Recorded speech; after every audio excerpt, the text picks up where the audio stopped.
Howdy, howdy. What is going on? And welcome to episode 20 of the Back of the End Zone podcast. I'm Josh Reisnick here with Brent Kleski, and we are pumped because it's our 20th episode this week. And I mean, that alone is a huge milestone because I know we talk about it all the time, but when we first started this podcast, I don't think either of us expected We had us. no idea where it was going to go, man. And like where we're at now and the plans that we have coming up in the future for this podcast, man, we have huge things in store, and we're just blessed with all of you guys that are tagging along, tuning in every week, even just every once in a while too. Like, man, we are so thankful for it and cannot thank you enough. But getting into the juice of this week's episode. All camp has started. Football is in the air, and as you can tell by my sunburnt face, football is back, man. I've been out there the last couple of days with the Jaguars from South Alabama.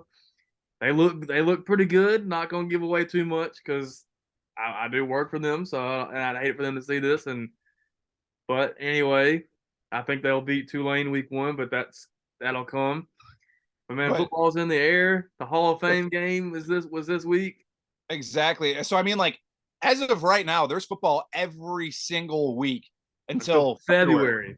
Exactly. So I think we're all stoked about this. I mean, both of us are obviously stoked, and anyone else tuning into this, like nothing's better than football season. Nothing comes close.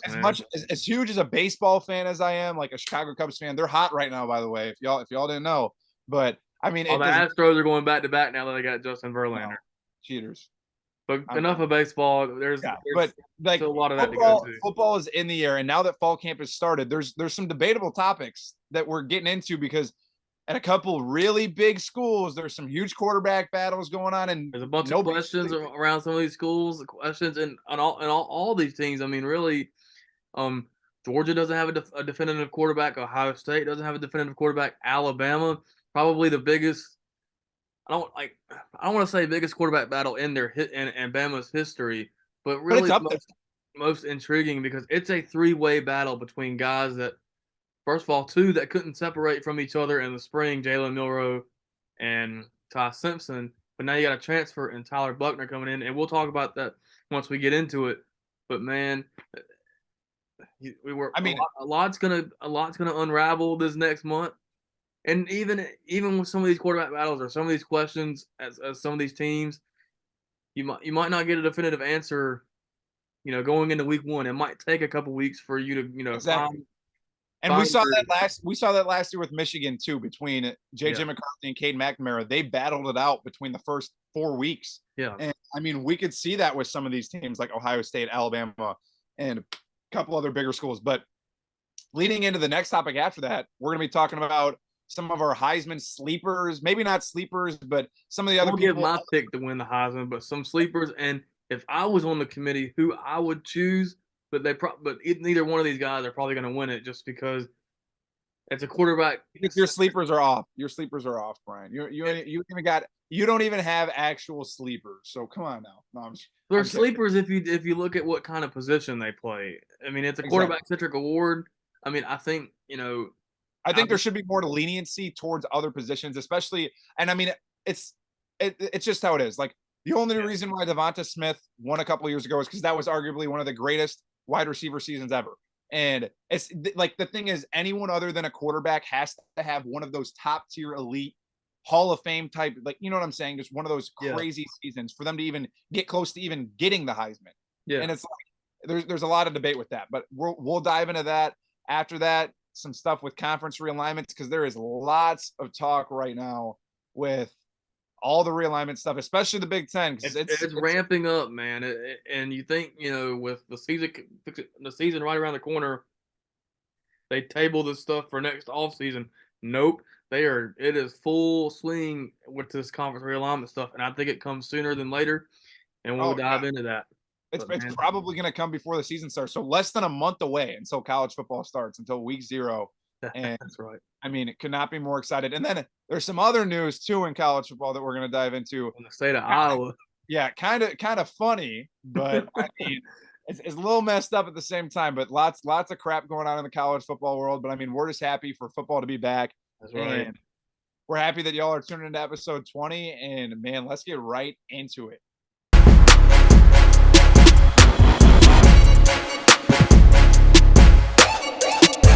All right, segment before we dive into segment one, sponsored by Now Fitness. Huge shout out to our sponsors. Now Fitness is a gym and fitness center based in Grove Hill, Alabama. They do personal training group sessions with CrossFit and other workouts. They help local athletes get in their best shape.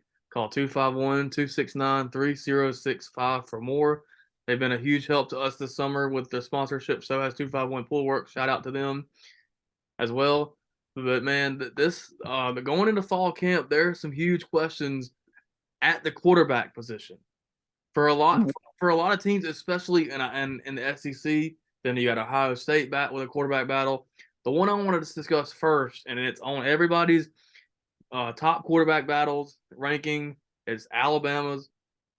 You got three guys that could potentially walk away with this job, and it might not be at the end of fall camp. So a guy might pull away in week one or in week two, which they really got to figure it out by week two because they got Texas coming to town. But you got three guys, two who could not separate themselves from one another in the spring, and Ty Simpson and Jalen Milroe. Okay, now Ty Simpson was a little bit banged up in the spring.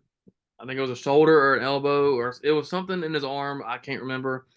Jalen Milroe, he's too turnover prone. Then you bring in a transfer from Notre Dame, Tyler Buckner, who knows Tommy Rees' system, and you bring in him, but you don't bring in a transfer to sit the bench. You don't bring in a But transfer to sit the bench. but the thing is, at the University of Alabama, he's competing against Ty Simpson and Jalen Milroe. And I think that, to me personally, right now, I think Jalen Milroe is going to be the starter. That's me as a person and the way that Alabama's been running the past. Yes, I know that Tommy Rees is a new OC coming in, but I think just like Jalen Milroe is a Mm-hmm. great dual threat quarterback. And I know that last year and in previous years, you haven't seen great air attacks and him do super great passing the ball. But I think that that's where he's developed in spring ball and then now in fall camp. I think he's going to flourish under this Tommy Rees system. And I mean, it really does depend because, like you said, bringing in Tyler Buckner, it's a huge question mark, Yeah, huge question mark. But I still think that Jalen Monroe is going to walk away with that starting job. I'm Maybe. I'm leaning Ty Simpson or Tyler Buckner. I think Jalen Milroe will get a shot. I think when they get into scrimmages, it'll tell a lot. But what I think has kind of left a sour taste with Jalen Milroe is that A&M game last year. He played all right. He made some plays. He was able to get out of situations. He did enough to win that game, but he had three turnovers. He had like a 3 or 4 turnovers. He had two fumbles right after drives where where we scored and then got the ball back. Had the opportunity to go up 2 or 3 scores. He had two fumbles with drives like that. Then he had an interception, and it kept A&M in that game, and it ended up coming down to the last play.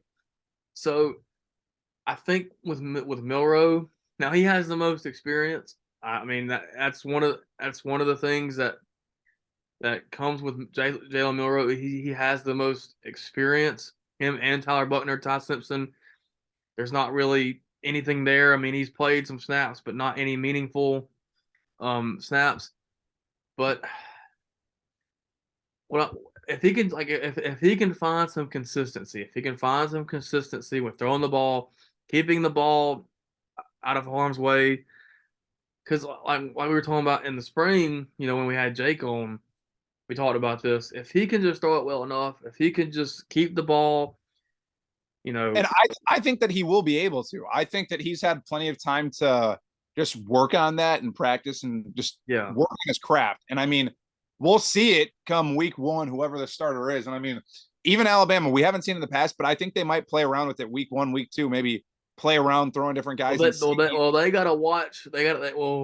Week one, and then they host Middle Tennessee. They can play around with it and play all three guys.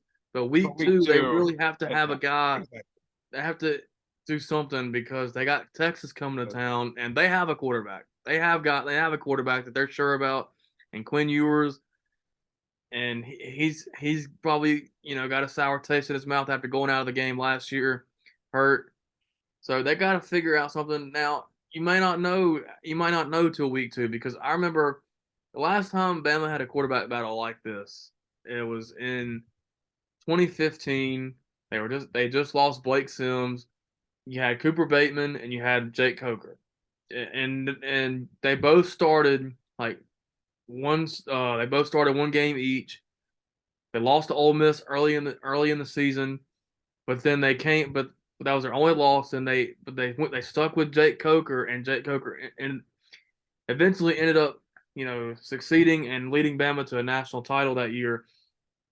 So I think it's one of those situations. I don't know. I mean, with Tommy Rees' system, what I like about it is it not only does it bring an old school type and line it up and run it physicality type of offense, use the tight ends, um, set up play action, but it doesn't have to revolve around the quarterback. It doesn't have Yeah, to. that is You don't have to have Bryce Young or Tua or Jalen go out there and be a hero. Whoever wins this job, whether it's Jalen Milroe, whether it's Tyler Buckner, whether it's Ty Simpson, they won't have to be go out there and be a hero every single down or every single drive. They'll be able to hand the football off because Bama's O line is going to be really good this year. People are sleeping on Bama's O line, and this is not me being biased. I'm not on Bama's line, so I mean, I'm biased. but they're gonna use the tight ends. They're going to kind of go back to what they did in Saban's early years, and they're gonna go back to what Georgia's been doing. They're gonna use tight ends. They're gonna set up play action. They will rely on the quarterback to make some plays, but they're gonna rely on the run game first. So to me, I'm winning Ty Simpson. I like what I've seen from him this summer. I've seen some clips of him this summer, and I think he's the I guy. mean, he does have a very high ceiling, and he's getting there. And I mean, And it's I his wouldn't to say take. It's his job to take, but and Saban said it best this week. He said, no, somebody's got to take the bull by the horns. Like I'm quoting what he said in his first press conference. Somebody's got to take the bull by the horns and separate themselves, and they'll know a lot. And he said they'll know a lot more as you know fall camp progresses. But I mean, with Alabama, I think it's Ty Simpson. But whoever's trots out there week one, I will support. I mean, I trust Saban because he will have the final say. And Bama has won the championship more times with a first year starting quarterback than they have with a returning quarterback. that is true. And I mean, like you were just saying though too about just they don't need a guy that every single drive is going to make a play or be the hero. It's kind of the same way for Ohio State. Ohio State's been that way. They've been able to run the ball, pound the ball up other teams' throats. And that's a huge question mark this year with Ohio State having Kyle McCord and Devin Brown battle it out for the starting position. And as of right now, I really couldn't tell you who's going to win that starting position. I personally think it's going to be Kyle McCord because he has It's the probably experience. Kyle McCord.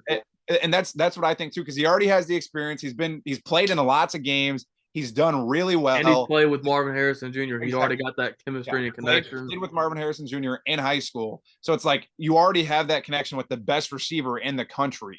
And it's like it's not like anything needed to be built there. But the start of fall camp was today. And as for people who are watching this, it was this week for Ohio State. And Ryan Day's splitting first team snaps between Kyle McCord and Devin Brown. So, I mean, it really is debatable. And I think that the only difference between the two is, I mean, both of them are very similar quarterbacks, very similar play styles. But I think Devin Brown is a little bit more mobile than Kyle McCord is. Kyle McCord is definitely more mobile than CJ Stroud was, which is kind of crazy because now we're seeing CJ Stroud run a lot more for the Texans and a lot of clips that I've seen. It's just insane because he never did for us up until the Georgia game where he was running for his life. But I don't know. For Ohio State, I think it's a big question mark too, but I don't think it's as big of a question as Alabama's scheme between Ty Simpson, Tyler Buckner, and Jake Rowe. And I would lean Kyle McCord, but there's also in the SEC specifically, I'm gonna stay in the SEC because it's interesting. There's a lot of quarterback battles in the SEC. You got and stay in the same state at Auburn. They're hot on the recruiting trail right now. They could land a 5-star safety at the end of this weekend. That they are very hot on the recruiting trail. And this season, I'm not expecting Auburn to go out there and win, 10 games or compete for an SEC championship right out the gate under Hugh Freeze. But if they can win 7 or 8 games, they're on the right track. And so they have Robbie Ashford from last year, and then they bring in Peyton Thorne from Michigan State, who I think is a little bit better than people give him credit for. But if it were me, I would go with Robbie Ashford to start the year because he showed a lot of grit last year, and I like what I saw from him. If he could limit the turnovers, I mean, Hugh Freeze's system is very quarterback friendly. I mean, you saw him win with guys like Bo Wallace and Chad Kelly. They beat Alabama in 2 years in a row with those two quarterbacks. So I mean, like you said though, the SEC there's a couple other teams too with big question marks at that quarterback position. Georgia. Maybe not teams that are going to contend, but yeah, no, Georgia's one of them. But there's also Florida after losing Anthony Richardson right now. That's a huge question mark. Same with Ole Miss because they brought in got a 3-way battle. Yeah, they have a 3-way battle between Walker Howard, Jackson Dart, and Spencer Sanders. Yeah, and I'm like, there's a couple teams like that where there's guys that are going to be literally battling it out. And as of right now, all those guys are probably splitting first team snaps. And A&M as well. Now a lot of people think Connor Wagman, whatever, however you want to say his name, will be the guy at A&M. I think he will be. There's a lot of people leaning Max Johnson as well, who was their starter for most of the year last year after they yanked Haynes King, which I still don't understand how Jimbo. I don't know how Jimbo chose him as a starter last year, but anyway, I mean I wish Haynes King was back for this year because I can't stand A&M. But no, it's very interesting to see where these quarterback battles go because right now, like the SEC West, I don't want to, or the SEC, I don't want to say it's as wide open as it's been in years, but it kind of is because you do have the 3 teams at the top who are probably going to contend for the SEC title: Georgia, Bama, and LSU. Then you have some sneaky ones in there with Tennessee, if Joe Milton can be the guy, or if they're freshmen, Nico Yamavea, however you say his last name, he's from Hawaii. He's kind of like Tua, except he's a little bit more athletic than Tua. If Joe Milton, goes down, or if he's just not getting it done, if he can step in and be the guy. You got Devin Leary at Kentucky. You got Spencer Rattlers back at South Carolina. Yeah, and I mean, there's lots of transfers that transferred into schools, like you just said, with like Devin Leary at Kentucky. Then you got, I think Sam Hartman will be fine at Notre Dame. Yeah. That's another big question mark. Tanner Mordecai to Wisconsin. Shadur Sanders to Colorado. Drew Aller. I mean, for Penn State, we don't know what he's going to be.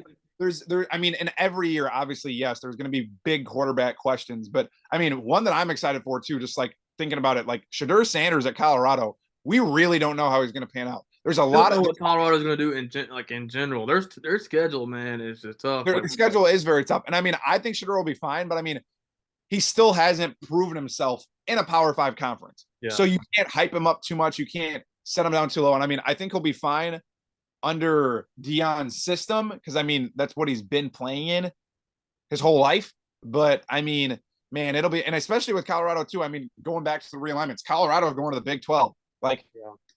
I mean, I think we all kind of saw that coming, but there's lots of just weird mumbo jumbo crap going on in college football right now. And that leads us into our Heisman talk. Shadur Sanders is probably one of the candidates for the Heisman. And I don't think he wins it. He could end up in New York, but the Heisman, a lot of people were expecting Caleb Williams to just, run the table and win it again. It's hard to do that, man. It's hard to win the Heisman again.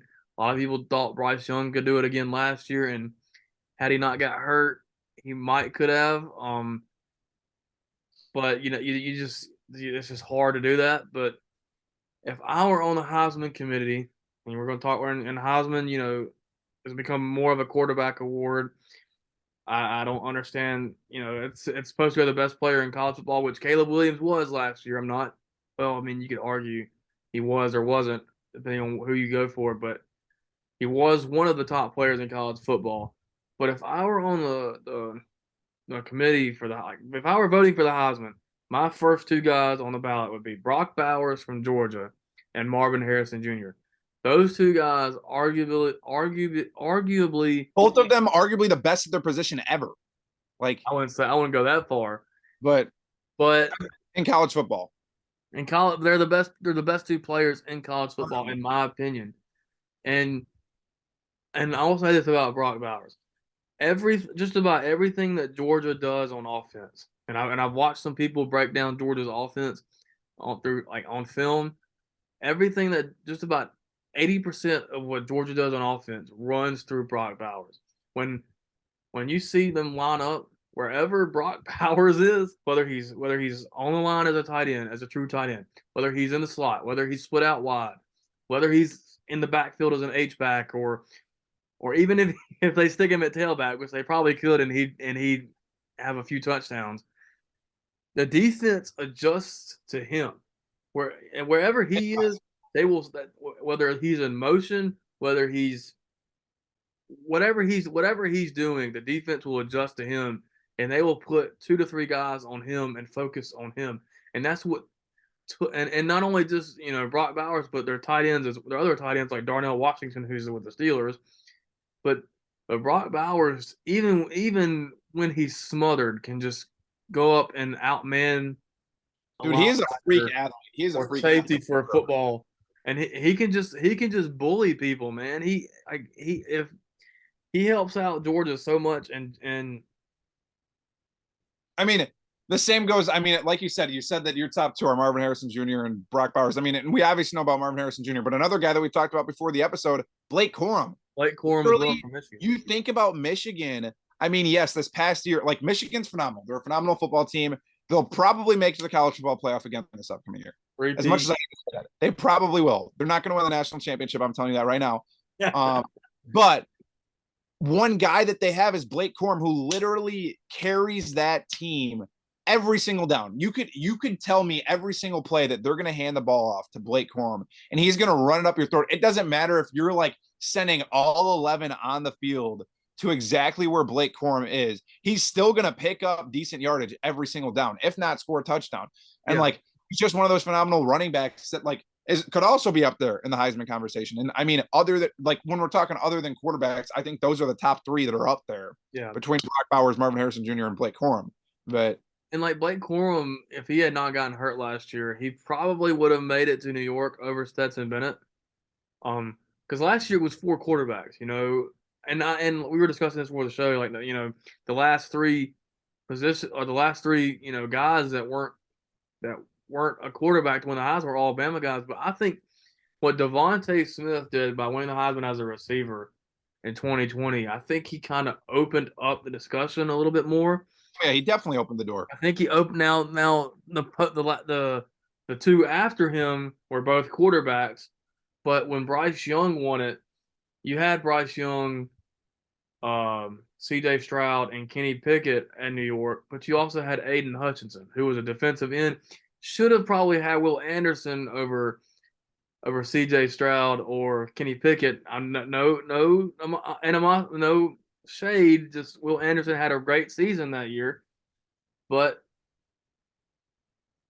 I think he just opened that discussion to where non-quarterback players should get more of the nod. I mean, if you have, I mean, what Aiden Hutchinson did for Michigan that year, I mean, who knows? I mean, he was a fundamental part of that Michigan team in 2021, and I don't know. I mean, like Brock Bowers, or same thing with like Brock Bowers last year, Marvin Harrison.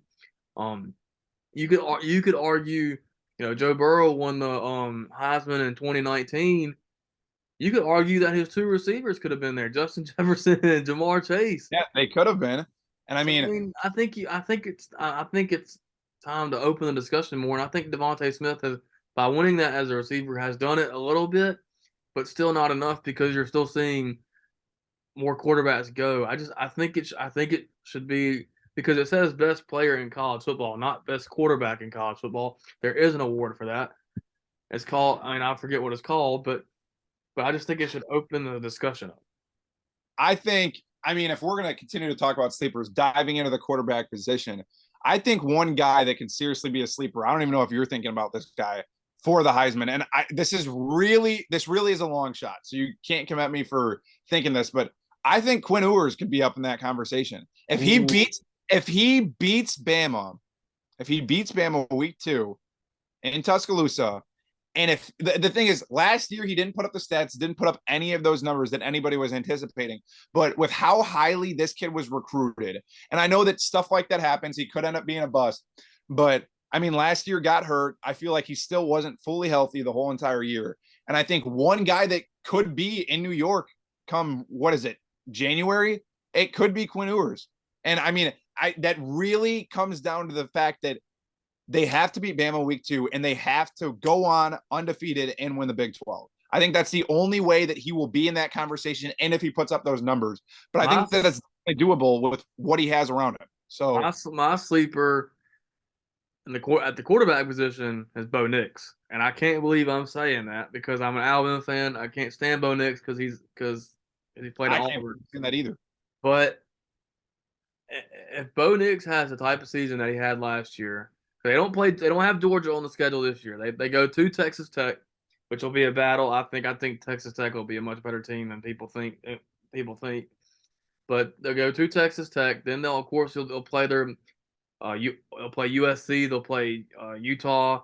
If Oregon can run the table and go undefeated, or maybe just have one loss and win the Pac-12, I think Bo Nix has a legitimate shot because he had his best season last year, and I think being at Oregon, and no shade toward the Pac-12 or the soon to be Pac-6,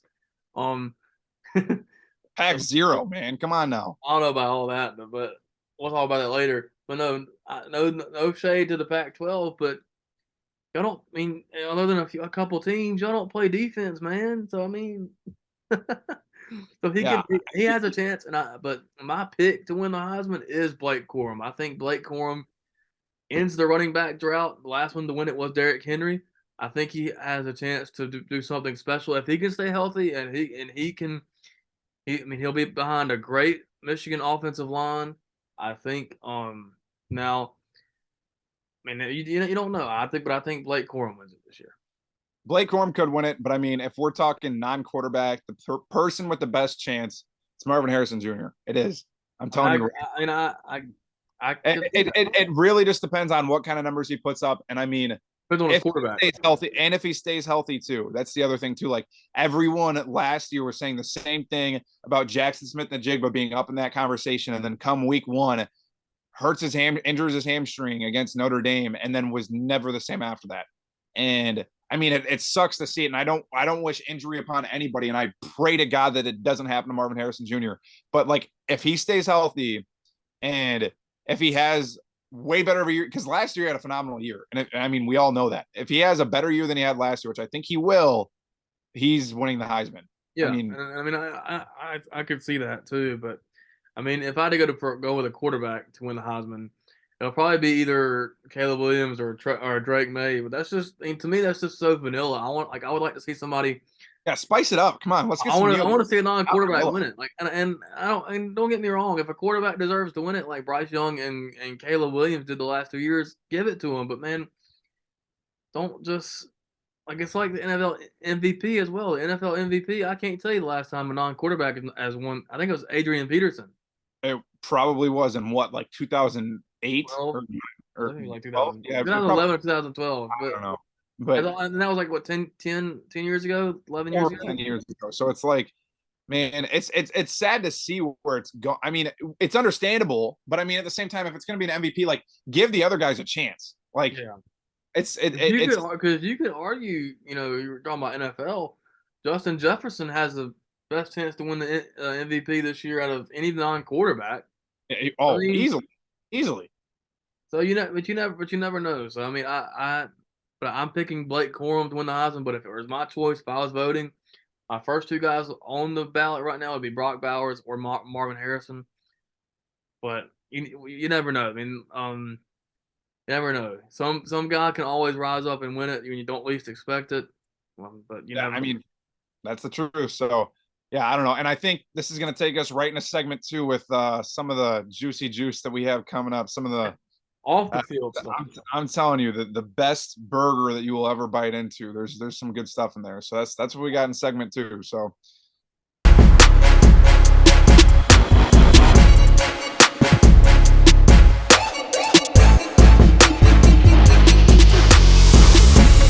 juiciness of segment 2. We would like to thank our sponsor, 251 Pool Works, for sponsoring us and just being along with us on the ride every single episode. 251 Pool Works is family owned and operated. They offer pool cleaning, maintenance, and repair, and they serve the greater Baldwin County, Mobile, and Pensacola areas. And if you're needing any monthly pool cleaning, service, and or repair or maintenance or anything of that sort, call 251-978-7736 for the Pool Works. We thank you, 251 Pool Works, for everything you guys are doing for us. And it's getting closer to fall, so you might want to get your pool clean sometime this fall or serviced. Yeah, literally get it ready for the winter. Like, come on now, have to do it. But I mean, as we get into segment 2, man, there is just some funny shit going on in college football, and everyone knows about it. But Iowa and Iowa State, there are multiple players sports betting on their own games under their parents' accounts, specifically one of Iowa's kickers. Underage. Yeah, underage. One of Iowa State's quarterbacks, Hunter Deckers, I think that's his name. And Aaron Blome was the kicker for Iowa, betting the under on one of Iowa's games where he hit. I don't blame him. I don't blame him for that couple years has been trash. Yeah, we talk about that. Like Iowa averaged like under 10 points, maybe barely double digits per game. Yeah, so their defense would be super good, but they couldn't do anything on offense. I don't blame him. But he's been doing this. I guess he's been betting on games since 2021. So the past 2 years, past 2 football seasons, he's been betting on football games while playing. And not only does it like ruin their careers, but this could also mean jail time too, because there's also an NCAA rule book, and there's also, and this is because I'm a Broncos fan. There was a Broncos player, I forgot his name, but he got cut by the Broncos because he's being investigated by the NFL because the NFL has been cracking ever since the Calvin Ridley incident. The NFL has been cracking down on like players betting because it is a huge threat to like the integrity of the NFL and the integrity of the game, and that's why they crack down so hard on it. And I forget his name, but he played at Iowa or Iowa State. Oh yeah, it was he bet not only on Iowa. It was like Enyi Urazuki or something. He had like a really weird name, he did bet not only on Iowa or Iowa State games, but on Broncos games and other NFL games as well. And yeah, that's the issue too, is like you're seeing that like yes, like Aaron Blome is the kicker. He doesn't have that big of an effect on the game himself. But I mean, just betting on your own games, it's like the whole like Pete Rose thing happening years ago and many, many years ago. But it's just like this kid, Aaron Blome, placed 170 underage sports wagers, and all 170 of those bets totaled for over $4,400. You guys can do the math. I don't know what the average is per bet that he was placing, but I mean, yeah. And most of these were all college football games too, and a lot of them were his own games. So I mean, you're thinking about that, like he's putting money down on his own games, like. And it's something that's going to have to be, because a lot of the NFL and college football, they endorse betting, like fans, like crazy, and like they endorse like DraftKings, FanDuel, Barstool Sportsbook. I mean, all these like sportsbooks. At MGM, yeah. Literally everyone you could think of. Everywhere. Any article you click on while you're scrolling through Instagram, when you're watching a sports event, it is advertised like crazy because I assume it's very hard being a player when you see it being promoted around the league or around college football, and like it's hard not wanting to do it. If I wouldn't have a problem with it. You know, if you were betting on your own games, you better only take the money line. Like, you better only pick them to win the money line, which means you just pick them to win outright. If you pick them to instead of doing like player props or the over under, or if you pick them to lose. Yeah, exactly. Like anything that could impact tarnish the image of your school. And I mean, and it'll negatively impact your team. That like. They'll have an impact on that, but like now, if you bet on other games, I don't have a problem. Like if you're a Broncos player and you're betting on you're on a bye week and you're betting on Bears games, Bears Packers, or games that ain't got nothing to do with your division or anything like that, I don't see a problem with that. Like I don't see. And the NFL has gotten more lenient on sports betting like that. They have. and they've shown that. But I mean, Well, yeah, they didn't get lenient with Calvin Ridley. yeah, they didn't get lenient with Calvin Ridley, but there's a lot of different rules and stuff in between that too, and like not betting in like your certain facility or like on your like on the property of whatever like your where your team is at. And But I mean, as somebody who like worked for the or like was on the staff of a college football team, I'm pretty sure I'm not allowed to do it. I don't do it on Jags games at all because I know like technically it's like insider information. I see the team practice every day. I know who's playing, who's injured, who's not, stuff like that. So and I don't ever do it on Jags games or stuff like that. But I mean, and you can't do it in the state of Alabama, so it's illegal. So I don't do it, anyway. So but like what took the cake, like what makes this situation worse than it is that first of all the dude took the under, and they were underage. They were. I mean, that's the one thing that yeah, that's really going through his mom's account, that's like the caveat. That's like yeah. I And mean, yeah, that's it's hurting them. And I mean, it's even funnier too that it's just Iowa and Iowa State. There's probably way more players across the country that just it hasn't come out yet or that are doing it and still haven't been found out about it. But like it's Iowa State, which is funny because they're an out of conference rival, but it's just funny that there was multiple players on both sides of this spiel of this happening. yeah. And So, I mean, it's crazy. And I mean, maybe the reason why this happened is because this quarterback Hunter Deckers and Aaron Bloom, the kicker, maybe they don't have any NIL deals. Maybe they're not getting paid as much as they wish they were, and they're like, screw it, the little bit of NIL that I'm getting, I'm going to throw into. I tell you what, though, they take the $500 to be in the NCAA game. Yeah, I mean, yeah, I don't know. They probably won't be in it now. That stuff's just it's just wild. Like we said, this segment part is juicy because people are betting on their own sports games, like the Iowa kicker taking the under. So But probably not as juicy as what we're going into next, man. And that is all of the conference realignment stuff. We've already seen it, and we've talked about this multiple times in multiple previous episodes. But just currently, a couple of episodes, yeah. Currently, there's a lot more crap going on within potentially Washington and Oregon making the jump to the Big Ten, Florida State and Clemson wanting to leave the ACC. And we already are seeing what Oklahoma and Texas jump to the SEC next year. Same with USC and UCLA jump to the Big Ten. So, I mean, as of right now, the Pac-12 and same with Colorado making the jump to the Big 12. As of right now, the Pac-12 and the ACC are in shambles. They are literally crapping their pants.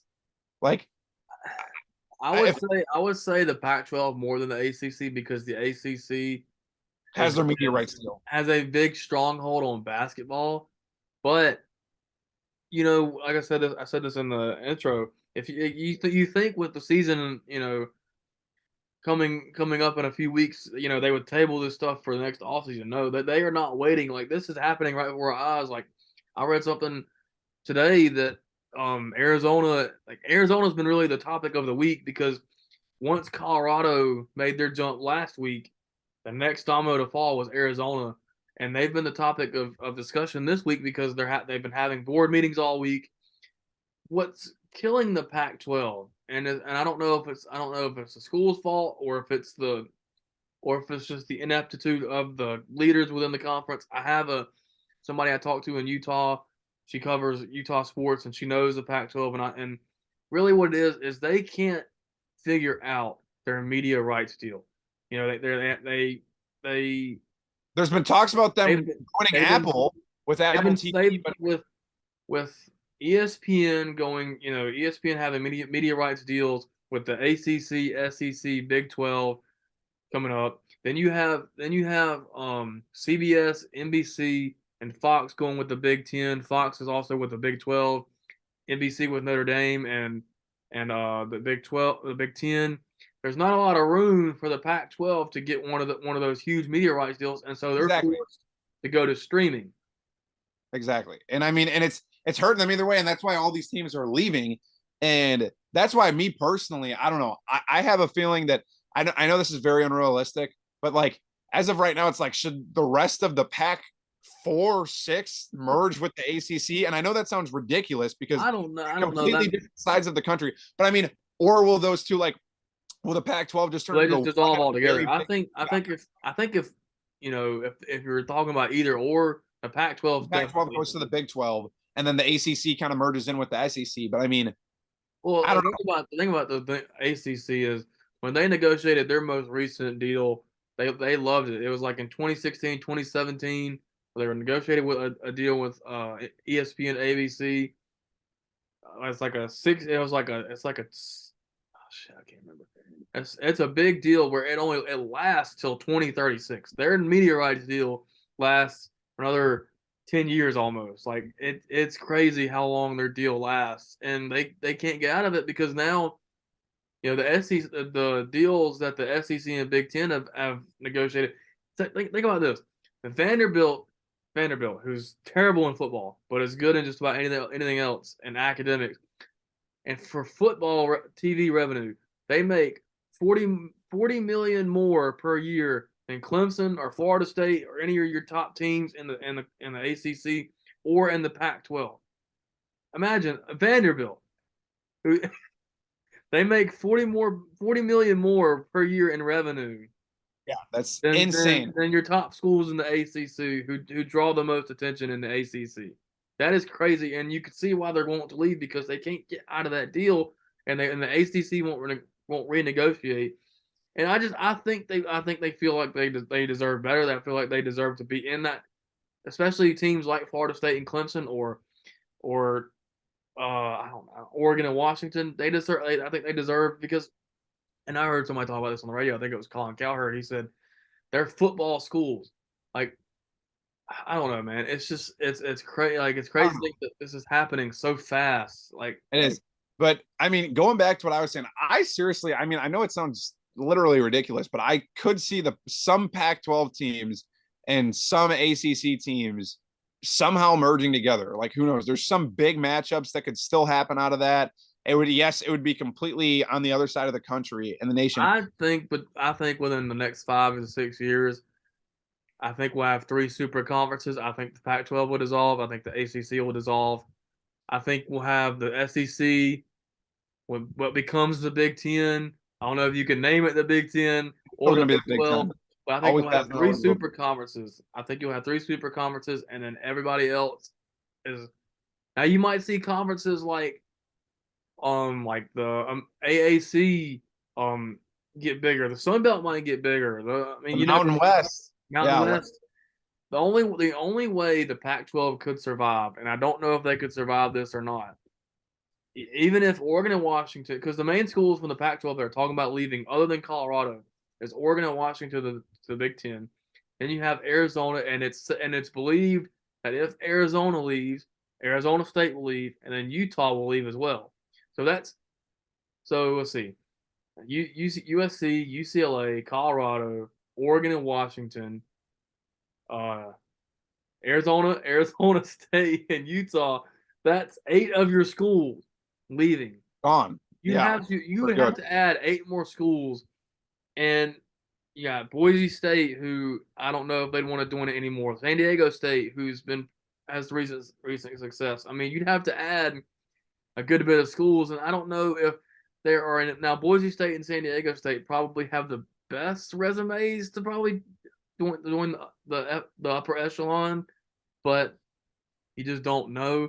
I don't know if there's enough, or maybe Fresno State as well, but I don't know if they could replace 8 schools if Arizona. They, I'm, they I'm literally telling you, can.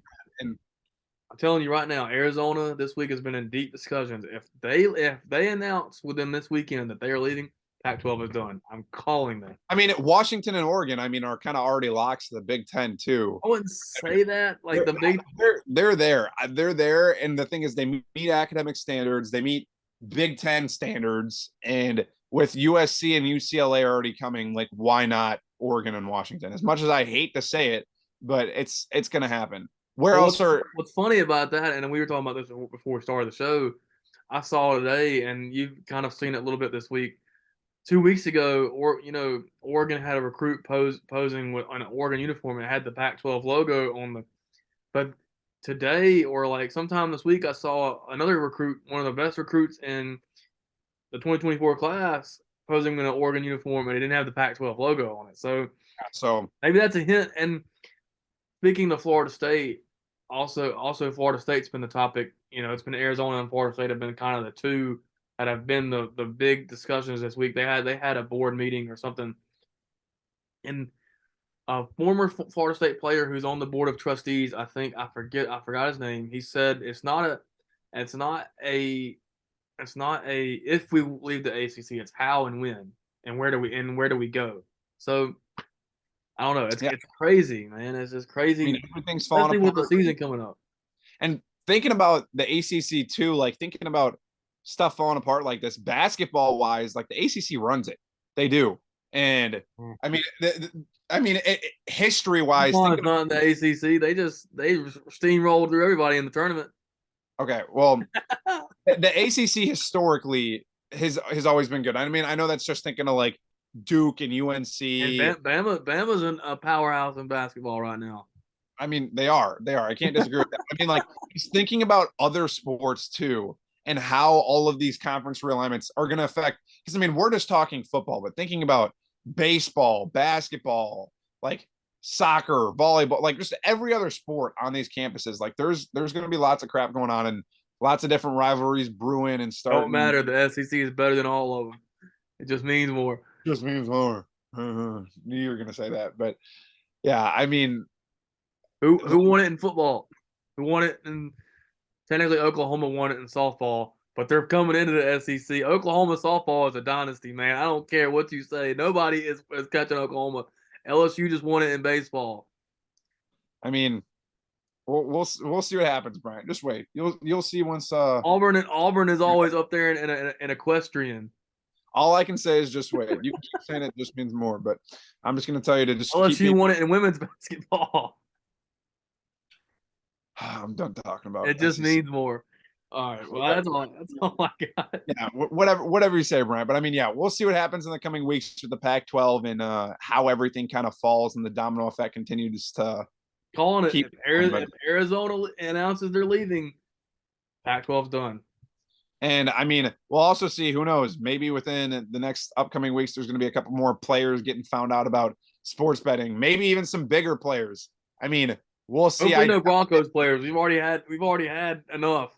We've already had two wide receiver injuries and yeah, who knows? Linebacker went down with the ACL today, man. We're hanging on. Yeah, Taylor Williams, here we come. We've got to just wait and see, I guess, and ride it out. But I mean, it'll be interesting. But thank you to everyone for tuning into episode 20. It's been a blast. I mean, I know Brian's been having fun sitting over there smiling, thinking about how great the SEC is. But we thank you guys. More. Please like, subscribe, comment, repost, share. Help us out. I mean, we thank you guys for already helping us out by just listening to this episode. It's been a blast. It's our 20th episode anniversary. I don't know if that's technically an anniversary. I mean, maybe we got to get to like 100 episodes first, but I mean, we'll see big things on the way in the next upcoming weeks. We're almost back into the studio together instead of doing this crap over Zoom. Yeah, a couple more weeks or we're almost there. I mean, we're both pumped for it. So heck yeah, but it's been a blast. Thank you guys for tuning in. And we're out.